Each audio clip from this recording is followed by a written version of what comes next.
big thing, just show her a little.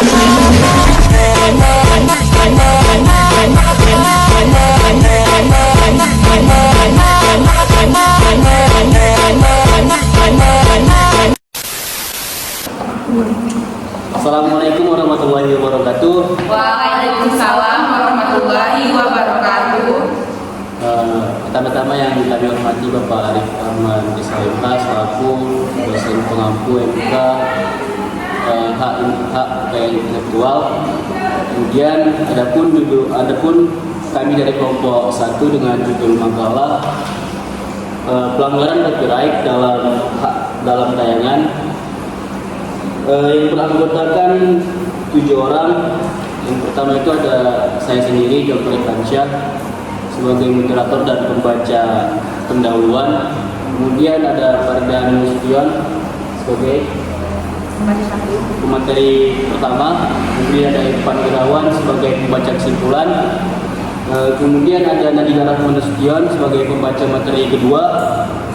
Dan Sofian Manira pembaca materi ketiga, Salina Wati pembaca materi keempat, dan Dian Islam Natasha pembaca materi terakhir. Selanjutnya tentu saja pada pendahuluan. Kasus yang kami ambil ini adalah kasus pembajakan pada film Keluarga Cemara, yang mana Pengadilan Negeri Jambi memvonis Aditya Fernando Pasha dengan nama samaran AFP selama 1 tahun dan 2 bulan atau 14 bulan atas kasus pembajakan film Keluarga Cemara karya Cinema Group. Pemilik situs web Dunia Film 21 terbukti bersalah melakukan pembajakan film Keluarga Cemara. Dikutip dari sistem informasi penelusuran perkara PN Jambi, dalam amar putusan Aditya Fernando Pasha terbukti bersalah dan melanggar pasal 113 ayat 3 junto pasal 9 ayat 1 huruf A, huruf B, huruf E, dan atau huruf G Undang-Undang Nomor 28 Tahun 2014 tentang hak cipta junto pasal 55 ayat 1 plus 1 KUHP. Kemudian dilanjutkan oleh pakar kami.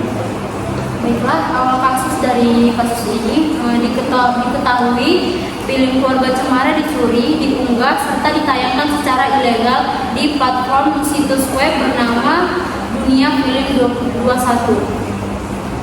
Film yang meraih 1,7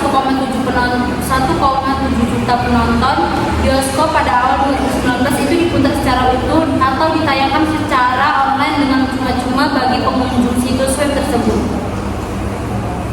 Terdakwa Aditya Fernando Pasha dilaporkan oleh pihak PT P Cinema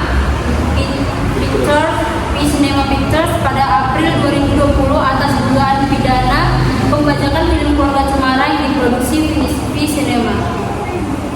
Aditya ditangkap penyidik di Direktorat Tindakan Pidana Siber Bareskrim Polri pada Selasa 29 September 2020 di kawasan The Hawk, Kecamatan Jambi Selatan, Kota Jambi. Sementara rekannya RBP yang turut dalam pembajakan itu masih menjadi buronan hingga saat ini. Diketahui RBP saat ini masih berada di luar negeri.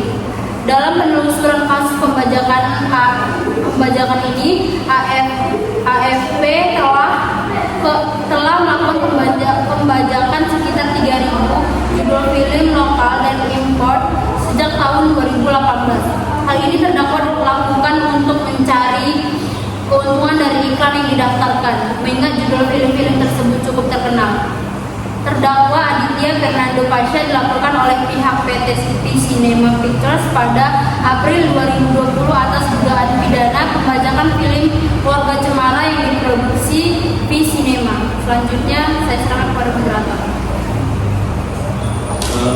Selanjutnya langsung dibacakan oleh pemateri ketiga, yang dibacakan oleh Nadila. Silakan. Baik, saya akan menjelaskan tentang kerugian negara. Pembajakan film ini tak hanya merugikan industri perfilman, tetapi juga merugikan negara lantaran bisa kehilangan potensi pajaknya. Jumlah film yang dibajak bukan hanya 1 film, tapi banyak. Atas perbuatan itu, kami semua dan terutama negara kehilangan potensi pajak yang sangat besar di pembajakan ilegal, ujar Angga Dwi Mas setelah menjadi saksi persidangan kasus pembajakan film. Menurut dia, kerugian yang dialami akibat pembajakan film tersebut ada kerugian materi dan kerugian non-materi. Kerugian materi disebut mencapai 2,8 hingga 7 miliar. Sementara itu, kerugian non-materi bisa berimbas pada kelangsungan perfilman Indonesia, khususnya nasib pekerja film. Selanjutnya, kemudian dilanjut oleh pemateri keempat yang dibacakan oleh Sofia Mahira. Dipersilakan. Pembajakan tahun 2018. Dalam penelusuran kasus pembajakan ini didapatkan fakta bahwa Aditya telah membajak sekitar 3.000 judul film lokal dan impor sejak 2018. Aditya mencari keuntungan dari iklan yang didaftarkan. Mengingat judul film-film tersebut cukup terkenal, dalam dakwaan itu disebutkan tarif iklan yang didaftarkan berkisar dari 1.500.000 hingga 3.500.000 per iklan untuk durasi 30 hari. Selanjutnya dibacakan oleh pemateri kelima, Sarjaniwati, silakan. Baik, saya akan membacakan materi selanjutnya, yaitu sanksi yang diberikan. Aditya Fernando Pasha didakwa dengan pasal 32 ayat 2 junto pasal 48 ayat 2 Undang-Undang Nomor 11 Tahun 2008 tentang informasi dan transaksi elektronik, sebagaimana telah diubah dan ditambah dengan Undang-Undang Nomor 19 Tahun 2016 tentang informasi dan transaksi elektronik untuk pasal 55 ayat 1 ke 1 KUH pidana. Dia juga dikenai pasal 113 ayat 3 junto pasal 39 1 huruf A, huruf B, huruf E dan huruf G Undang-Undang Nomor 28 Tahun 2014 tentang hak cipta junto pasal 55 ayat 1 ke 1 KUHP pidana. Pengadilan Negeri Jambi memvonis Aditya Fernando Pasha atau inisial AFP ini selama 1 tahun dan 2 bulan atau 14 bulan atas kasus pembajakan film Keluarga Cemara karya Visinema Group. Selanjutnya saya kembalikan kepada moderator. Ya, langsung pembacaan putusan yang dibacakan oleh Dian. Silakan. Baik, saya akan membacakan putusan Pengadilan Negeri Jambi terkait kasus makanan penyekap. Pengadopsi terdakwa Aditya Fernando Pasha dinyatakan bersalah dan dijatuhi hukuman. Jadi pengadilan negeri menjatuhkan pidana kepada si terdakwa ini dengan pidana penjara selama 1 tahun dan 2 bulan serta denda sebesar 500 juta rupiah dengan ketentuan apabila denda tersebut tidak dibayar maka diganti dengan pidana kurungan selama 1 bulan. Selanjutnya saya kembalikan kepada moderator. Oke, langsung pembacaan kesimpulan yang dibacakan. Dipersilakan. Nah, dari beberapa kasus yang sudah dibacakan oleh teman-teman saya, dari mulai awal kasus, kerugian negara, sanksi yang diberikan, hingga putusan, kami menarik kesimpulan yaitu pembajakan film merupakan tindakan menggandakan, menyalin, atau menyebarkan film atau karya sinematografi tanpa mengantongi izin dari pencipta maupun pemegang hak cipta, dan pendistribusian hasil ciptaan digunakan untuk memperoleh keuntungan ekonomi.